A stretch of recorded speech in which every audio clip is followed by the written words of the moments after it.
Is it wrong for churches to start implementing cryptocurrency as a way for people to give at church?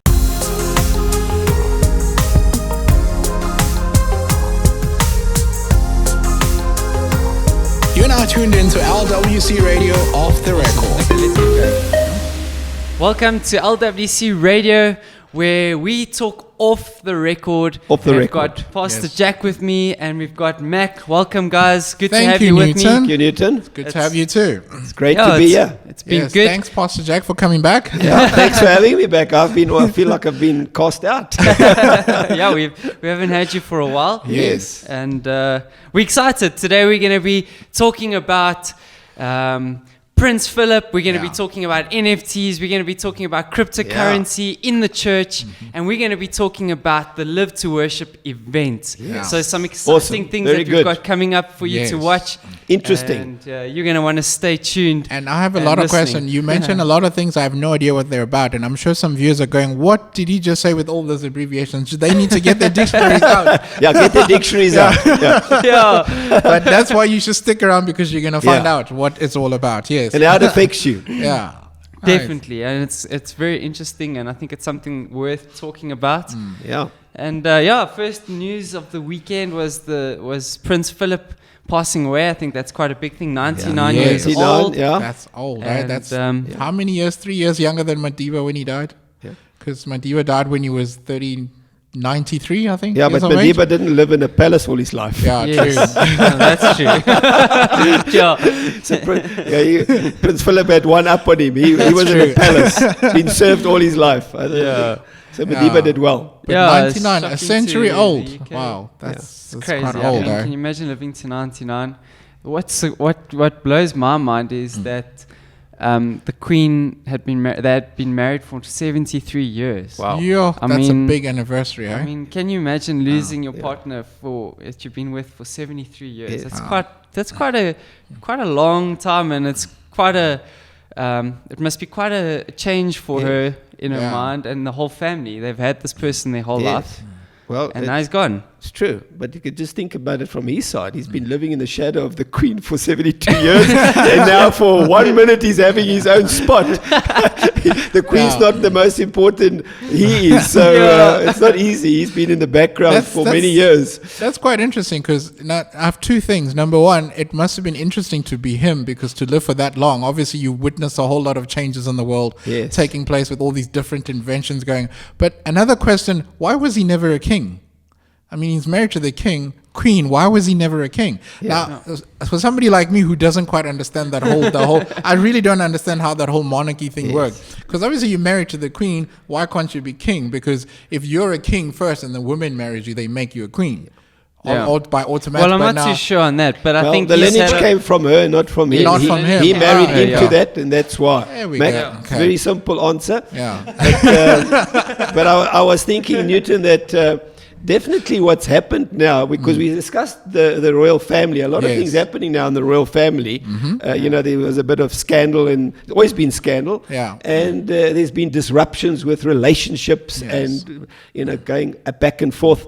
But the question I have is there a shift happening in the royal family?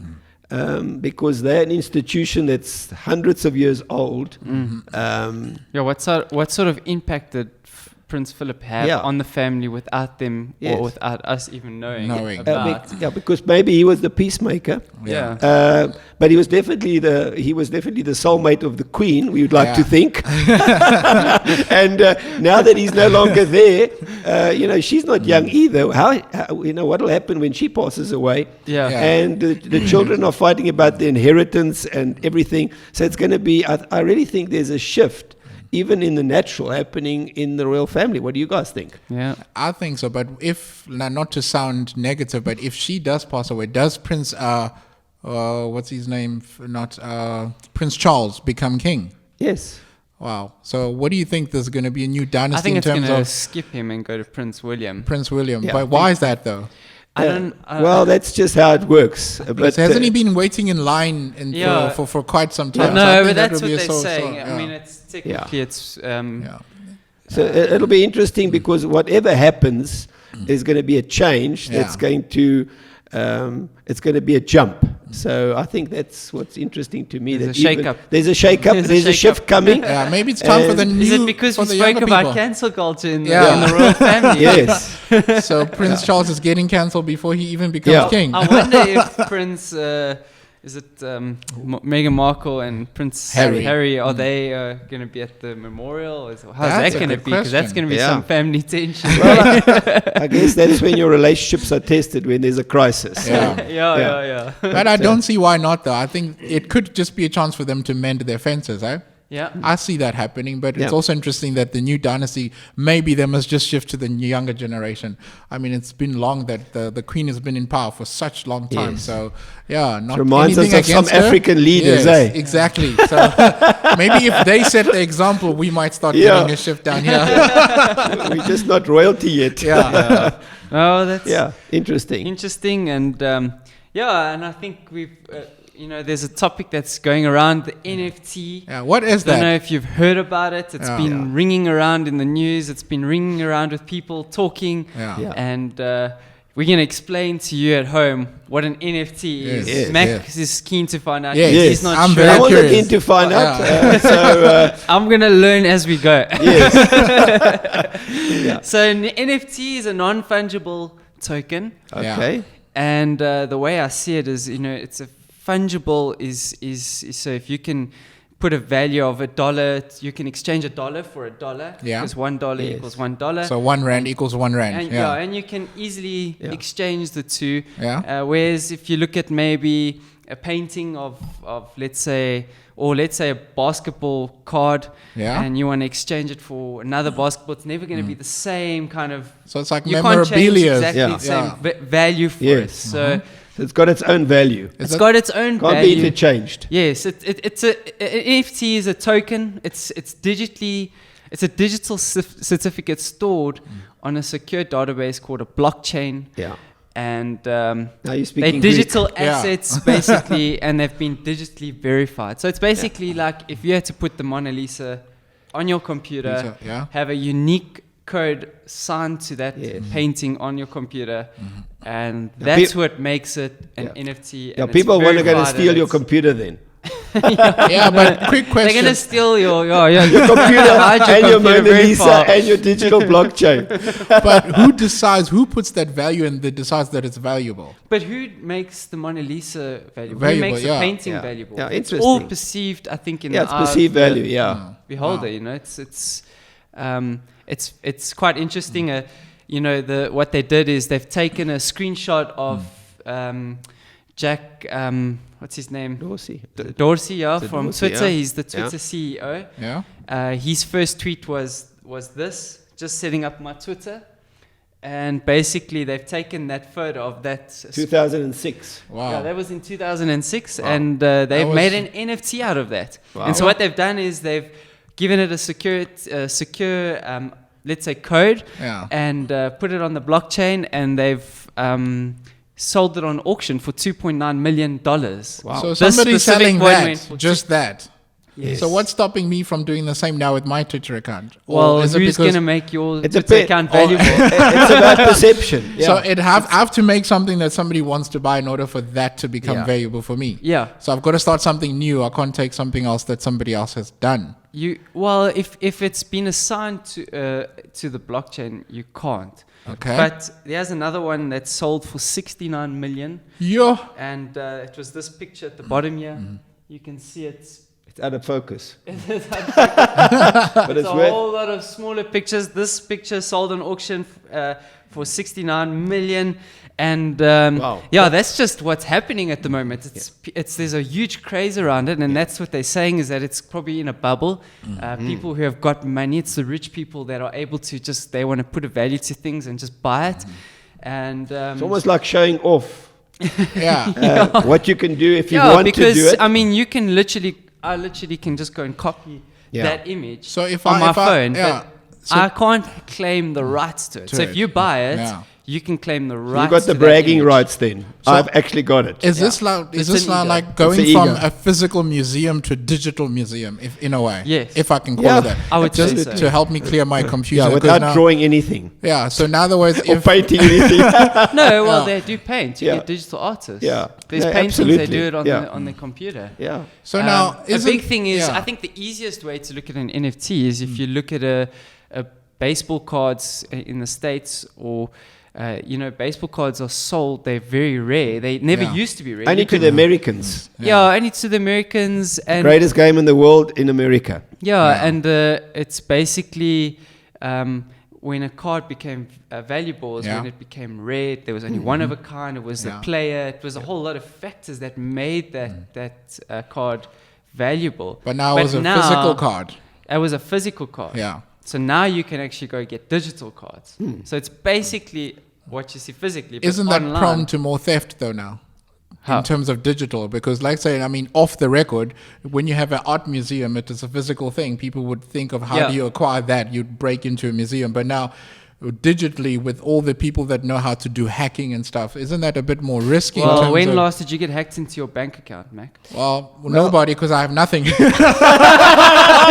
Well, that's what I think. The concept is the blockchain, which is a concept that people don't always understand, including me. Blockchain is really the security that they say is making it not as secure. So in other words, that's the technology of crypto now. Yes. So now we're speaking Greek in another language, in English. So the blockchain is something that people are speaking about. So they're saying they're using that technology to somehow secure the value of the perceived item, because it's all perceived. If you look, it's numbers. It's numbers. Basically, but also art is perceived. You can have a subjective view of art, or intrinsic view, which means that's how you see it.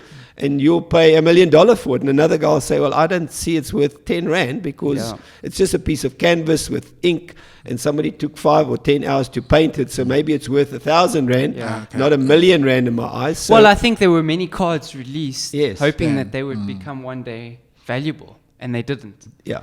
And so I think it's the same thing now. People are trying to say, well, we're going to pay lots for this to say one day that might be even more valuable, Okay. So that NFT, it's quite a big bubble and something that's new at the moment. And so now with that, NFT is the same as Bitcoin, right? Like cryptocurrency. So NFT, in that realm. Not really. It's NFT NFT in the NFT realm. It's actually they've deployed NFTs on Ethereum's blockchain. Okay. So Ethereum is a cryptocurrency, and so it's linked with cryptocurrency NFTs, but.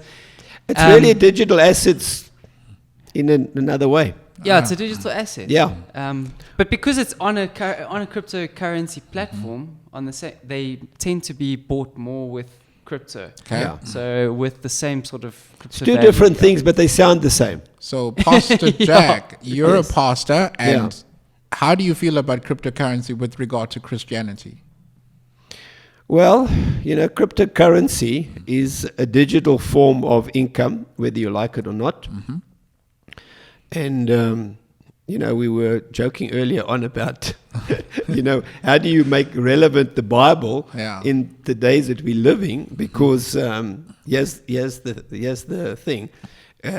If we give God 100 Rand or $100, or we give him a gold bar, he'd prefer the gold bar from a point of that's a greater asset. Or we give God our time. How does he distinguish between the values? Because in different times, those values are perceived differently. So crypto, and I'll give you an example of that, but we were just joking, which was quite relevant, about when Jesus, they were speaking about taxes, and the disciples said, I haven't got money for taxes. So Jesus said, well, go catch a fish. They'd caught many fish before, but this fish was different. There was a coin in its mouth. And I think they wish Jesus told them to catch all those fish with all the coins. So what was the coin? Was it a Roman coin? Because it was a Roman tax they had to pay. Yes, it was a Roman coin. But if Jesus had to provide that same example today to us as a disciple, and he said, well, I need to pay my tax. What would that coin be? Would it be a Bitcoin? Because you could pay much more than your taxes today because Bitcoin has just gone up. So I don't know. That example was in Jesus' time, but would it be today a Bitcoin? And would people be offended that Jesus actually told his disciples to get a Bitcoin out of a fish? And now if you think about people attacking the church, wanting to get rich quick, imagine that scandal. Jesus tells Jack to catch a Bitcoin or get a Bitcoin out of a fish so he can pay his taxes. It's a scam. He's ripping everybody off. I mean, I'm just saying, if you're wanting to make the Bible real, how would God feel about that? Because at some point you have to move on with the times. Like the world is changing, as you just said. Back then it was a Roman coin. So sometimes I wonder, how should people feel with regard to with the way things are going? Because you still have people who have stuck in their old traditions. No, you can't change this. Church has to sit in this. But and one guy made an example. He said, God is never changing, but I always hear that God is on the move. Like God is the same yesterday, today, and forever. But I'm of the opinion that is it fine that we move on with the times? Otherwise, we find ourselves stuck in the old ways, which are no longer relevant today. Absolutely. Well, I don't think cash would ever become irrelevant. No. Well, not easily. Well, I think in Africa especially, and in some countries like Africa, I think cash will linger.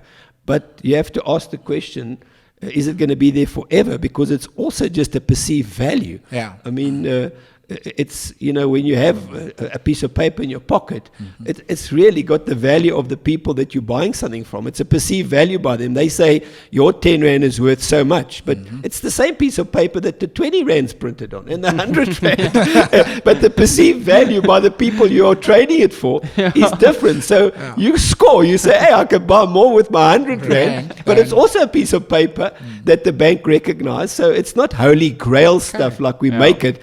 And I think we offend God when we say, gee, God, we must give you paper as an offering. And he says, why? Why is paper so more important than giving me a carrot or giving me an orange? Because well, one of the cryptocurrencies, Ripple X, is it XRP? XRP. It doubled now in 7 days. It's doubled its value. I think it was. I don't know what the exact value is, but I know it's doubled in value over 7 days. So that's the one everyone's talking about. This like big boom. Not only that, but I think Bitcoin has gone up 110% in this year. So these cryptocurrencies are spiking like crazy, and I want to know, kind of. Off the record, Pastor Jack, is it wrong for churches to start implementing cryptocurrency as a way for people to give at church? Well, I think that is a good question, because I think traditionally people would give, I remember people would bring their offerings or their tithe to the church. And if you look back, long back, it wouldn't always be paper-based offering, because people didn't have paper. They had, maybe they had some gold vegetables or gold bars, the Kruger Millions, they came and offered them. No, it was probably, they came with maybe a basket of food or something. I mean, if you look in the Bible, Abel brought and Cain brought different offerings. They weren't paper-based at all. In the first offerings in the Bible were sheep and they were animals, and they were vegetables and stuff from the land. So I think, again, to answer that, to me, I feel that, I have to go back to that subjective and objective giving, because subjective giving is really our attitude of our heart. So God looks at us and say, he doesn't really care about what's in your hand. He's caring about what's in your heart. What is that subjective thing? It's your attitude of giving, and then objectively, it's what's in your hand. Is it an apple? Is it a crypto? Is it because I'm trying to say to God, I want to give you something, and God's never offended by what it is. He looks at the heart. He's worried about the heart. Something comes to mind when you say that, because there was that incident, but that time where Jesus was in a church and people were giving, and all these rich people giving quite a lot of, and the woman that came with only 2 coins. Yeah. And God says what she gave was more valuable. Why was that though? Because in today's world, I place my value into, if I give 1,000 and he gives 10 rand, I've given more.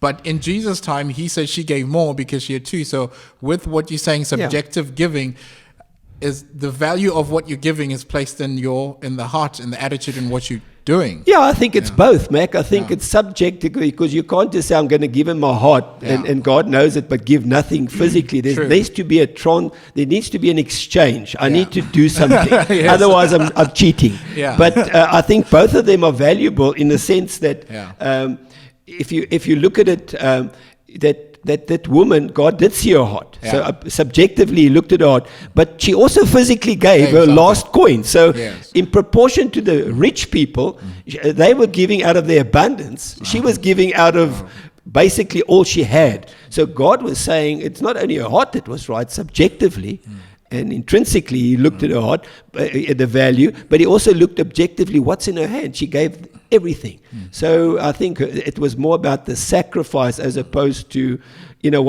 I'll give God what's left over. Or, if I make a lot of money out of crypto, I'll think about giving God something. It's back to that same old thing. I've got no skin in the game because I haven't really sacrificed anything. I'm giving overflow stuff. Yeah. And if it doesn't work, it's God's fault, and so I'm giving him nothing. Yeah. So you can't play that Russian roulette with God about crypto. But to answer it, I don't think God is intimidated about anything we give him, as long as it's it's honest gain, and as long as it's something that really means that we're sacrificing something because we're honoring God. Yeah. Whether it's our time, our skills. I was thinking about this morning when I woke up crazily enough early, that, about that, many years ago, NFTs, Newton's just triggered something with the NFTs, which is now, non-fungible tokens. In other words, you can't exchange them.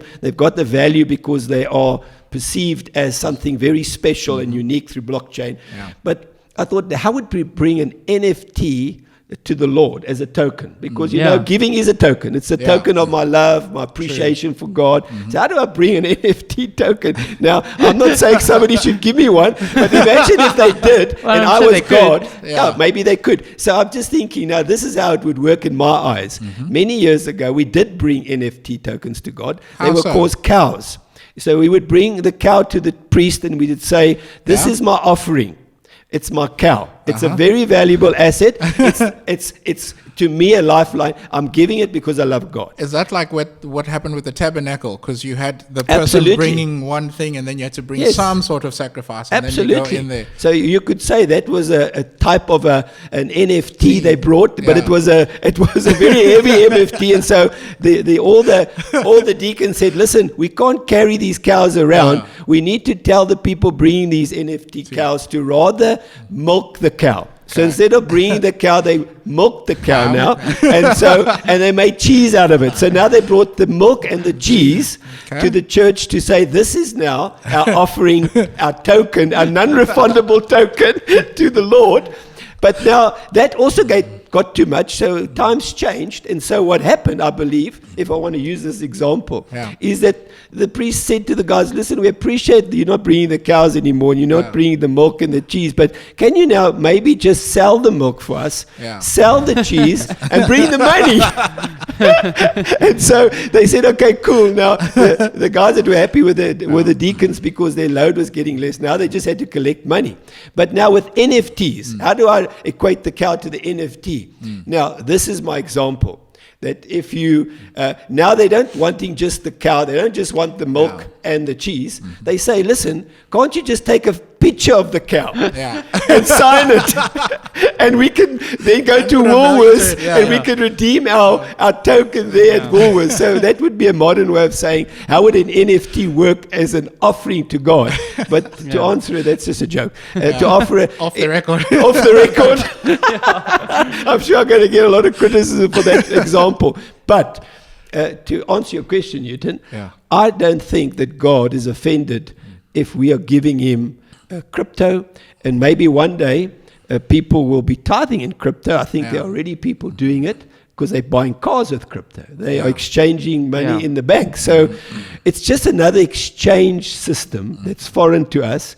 Now, if we now get all spiritual about crypto and say how bad it is and how good money is, we just have to go and look at all the money laundering going on, all the drug money going on, and then say money is an exchange system. It's not holy. It's what we're doing it in our hands. So I think the churches are going to be confronted by one day saying, people say, I can't bring the cow, can't bring the milk, the cheese, I can't bring the money, but here's my crypto. That's interesting. Or my NFT. I was thinking about an NFT now. Like, why don't we just create an NFT, Mac? We take the Bible verse in the beginning. In the beginning, and we just state that phrase and we sell it as an NFT. I mean, why would you want to have that guy's Twitter? We should have the Bible phrases as NFTs. I mean, they much more value than that little phrase. And those are the words of life, eh? Words of life is NFTs. Well, we have them in the Bible chain, not the blockchain. So we already have that available. And they're free. And they're free, yes. And they're more valuable. And they're more something valuable, that comes to mind. Yes. So Pastor Jack, somebody out there watching is going, oh, here they go again, bantering on about money in churches. Because I know, for example, it's not about, because a lot of churches make it seem as if it's all about money. But we are in a church where we understand the value of tithing. So for somebody who's sitting out there going, but what is the value of tithing really? Because some people are perceiving churches are all just about money now. You must bring this because they want to live a lavish lifestyle.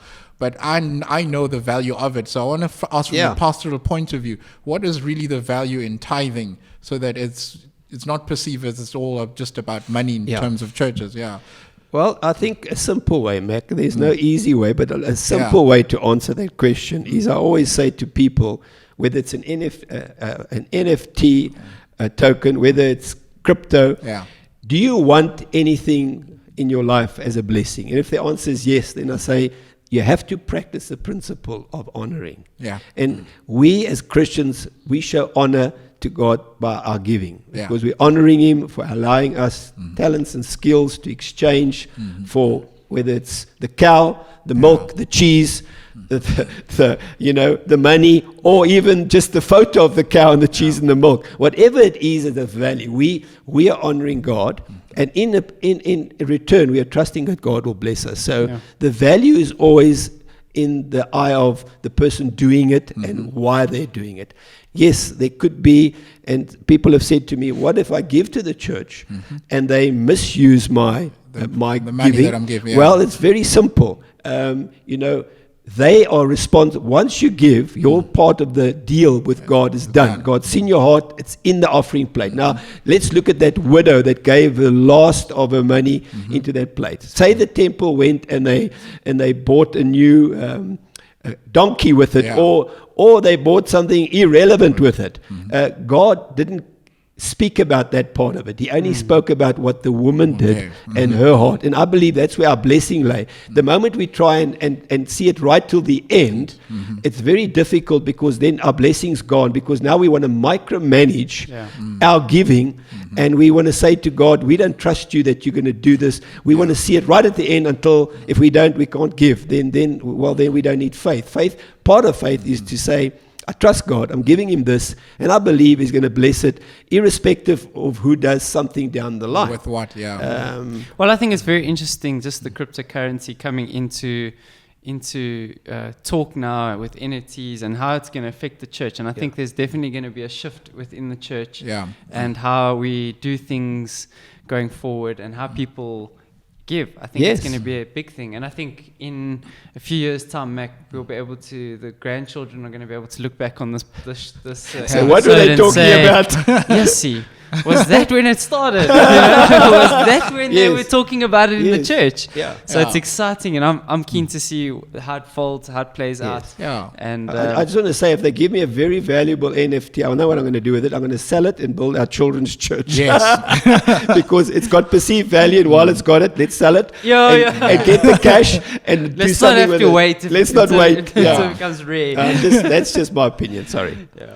No, well, we had an exciting weekend. I mean, we're talking about Prince Philip dying. We're talking about shift in currency. We're talking about a shift in the NFTs. Yes. We also had our Live to Worship event Another shift. this week. Yeah. And this weekend, and it was really awesome. Max got the shirt. Yes. Live to Live to Worship South Worship. Africa. Yeah. And What what is an that all awesome about? Yeah. event. It was such a great worship time of just getting together as a church and just worshiping God freely and openly. And Outside the building. Outside the building. Yeah. Are we allowed to show them some clips of what happened? Yeah, we can show some clips. Maybe we can show 1 or 2 clips. We'll put them in on another the screen. video? Yeah. On the screen. On the screen. Yes. We can show you 1 or 2 clips Yeah. that happen Okay. there. But yeah. Well, off the record, the church has left the building. Yes. Yeah. What does that mean, though, Pastor Jack? It means that I think what has happened is that instead of the church feeling they need to get their identity in the building, in a service, we are now learning that our identity is out of the building, out of the service. Although the building and the service isn't a problem, that's not where we find our identity. Our identity is in the community, it's in the marketplace, because that's where God is. Yeah. So it's a challenge to the church, because I think in a way coronavirus, as the positive side of it, it's forced the church to think differently about how they become meaningful. When you take away their buildings, their smoke machines, all their technology, can they still be a church that makes a difference? And the answer is, of course, yes, they can. Yeah. And even when we weren't allowed to worship in a church because we weren't allowed to come together, does it mean that we can't worship anymore? So I think the answer is yes, we can. So it's made us think a little bit differently about how we exercise our faith. And yes, it is a strain on us, but it's not a bad thing. Because it's going to let us grow, I believe, as the church. So do you see us moving more or less and having more of these events and in the future? And do you see more people adapting this kind of style because of the conditions that we're forced to be in regard to the limited number of people in the building, with the fear of what if there's so many people? Because I know there's some people that are still skeptical. So, Mac, because it's, if you think of the Live to Worship event, it was about us coming out and worshiping. And I definitely think it was a platform for people to come out because of the restrictions. But that was outside. So now what if it's in the building? I mean, the purpose for it was for us to come together and just say, we want to shift the atmosphere. I think that's the key thing, you know? is that I think there's a shift happening in the church, which, I mean, people have always said the church is stuck. People, it's easy to criticize the church if you're not in the church. But even in the church, we've said, we have been stuck. But God's moving us forward because He's building His church. It's not our church. True. It's His church. And He's putting us into first gear and second gear. And I do believe there's a shift happening even in the church when it comes to how we see ourselves, how we function. And one of the things that we're going back to in our roots is our worship. I think one of the things that we've suffered with is worship. I'm talking just in general. So God's taking us back to the worship. And that's why I really feel in the spiritual realm, we've made a shift in worship that we need in our country. We definitely need it in our province of Gauteng where we live. And I think we need it in the world. And there seems to be that shift happening, not just with us. There seems to be a worldwide Newton shift happening in the spirit back to worship. So with that, because I see you label the thing called Live to Worship, are you saying that worship needs to become a lifestyle of some sort? Absolutely. Yeah. I think,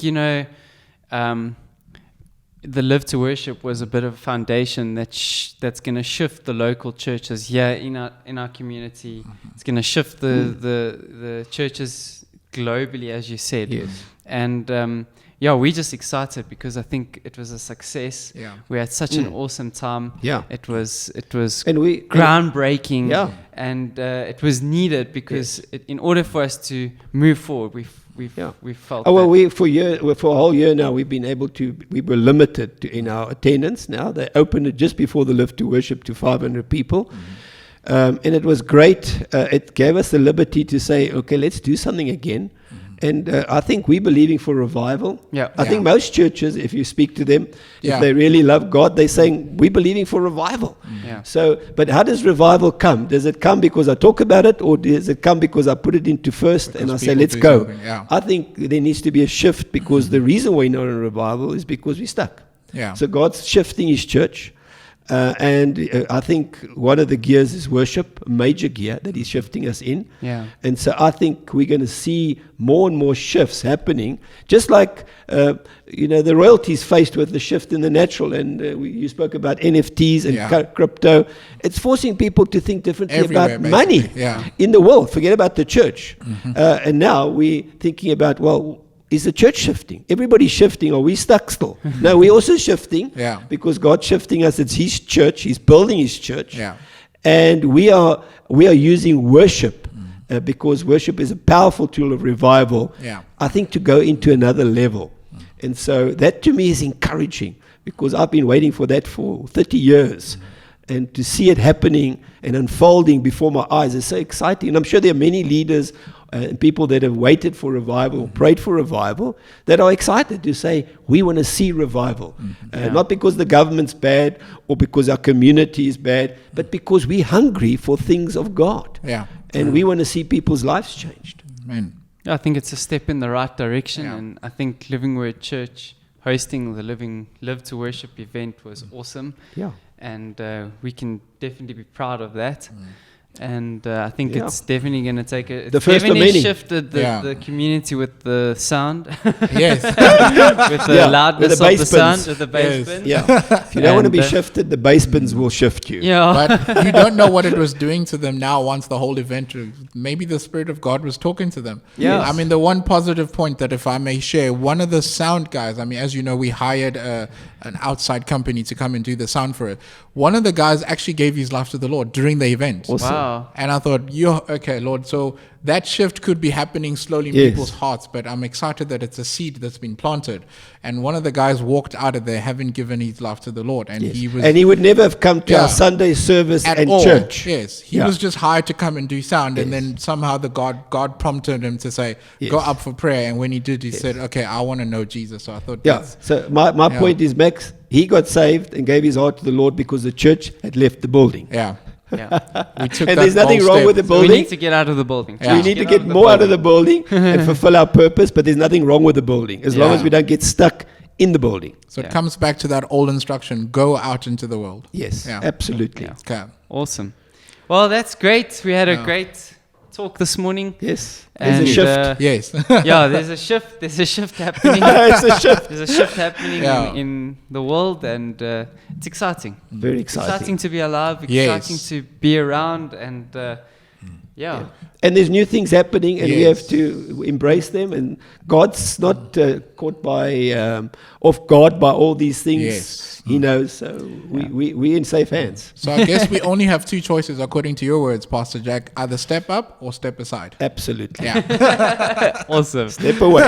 Step up or step aside. Yes. Awesome. Well, we excited. Yes. Don't forget to subscribe. Yes. That's right. Hit Smash the notification that like bell. Yes. Yes. We want to give you updates, and you'll know when the latest episodes go on. So hit that subscribe button, and we'll see you next week. Yes. Absolutely. Thank you. Thank Be you, blessed. Thank you, Newton. God bless you guys. Thank you for watching. Thanks. Thank you.